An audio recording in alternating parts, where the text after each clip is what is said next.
Author and comedian Greg Behrendt is here in the CBS 17 studio before he hits the stage at Raleigh Improv tonight and this weekend. Thank you so much for joining me. Yeah, happy to be here. When I was doing my research, I heard your name and I was like, that's the love guy. The love guy. That's the love guy. Yeah. You do a lot of stuff for relationships and love advice. Like, where did you get that from? Well, you know, the whole thing started when I was working as a writer on Sex and the City. Yeah. You know, I ended up as the only straight staff member of the all-female and gay staff. Yeah. And one at the very last season, one of the girls was having a real-life dating crisis and was seeing a guy that didn't want to touch her, essentially, and asked me what I thought about that, and I told her he wasn't into her, and that was that's all she wrote, man. Yeah. Then it ended up in an episode, and then we ended up writing a book, and I ended up on Oprah. And yeah, it just took off from there. It just took off from there, and yeah. I love how you say, yeah, we wrote a book. It wasn't just a book. It was a pretty amazing book that became a very popular film. I literally watched this film like 2 days ago. Right, yeah. Well, he's just at that into you became such a catchy phrase, and everyone just hooked right onto it. And so, yeah, no, I know. It's up on Netflix right now. It's one of their featured films. It's funny. It's been around for a while.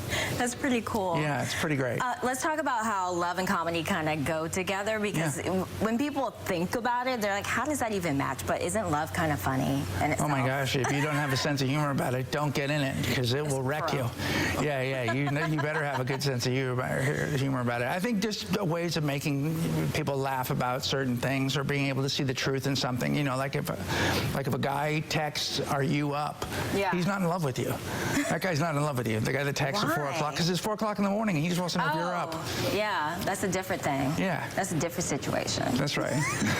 That's right. But if she responds, then is that a good thing or a bad thing? Don't respond to that. Okay, don't respond to that. But what if she wants to respond? Well, then she can. But just don't expect anything. Don't expect anything. You don't expect anything magical from it. Just know it for what it is. Yeah. Just know it for what it is. Why do you think women or men get so confused by the whole love situation? Because they get super hopeful and they want things to go a certain way, and so they sort of manipulate the truth in their own heads to make it seem like it's going the way it is. And I think there's just something when all of the feelings come together, and lust and all that stuff, you know what I mean? It's intoxicating, and you get a little loopy, and you're not really paying attention. Yeah. Okay, let's talk about your comedy, because like I was watching, very funny. First off, hilarious. Thank you. Where do you get that comedy, your comedy chops from? I don't know. Just something I was born with. It was just it's just something that I've always felt like doing, and I was always trying to be. You know, I was always funny when I was a kid, and you know, so I don't know. Yeah. What can people expect from your shows? I talk about everything. I talk about my. I have. Daughters, too.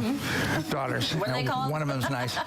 And I talk about my family. I talk about my life. I talk about my struggles. I talk about everything. You know, I just throw in the whole deal. And you know, yeah. Awesome. All right. Well, if you want to see him perform in person, you need to head out. Get your tickets now. Here's all the details there on your screen. Today, Friday, Saturday, he will be at Raleigh Improv. Tickets are still available. Come on out. Show some support.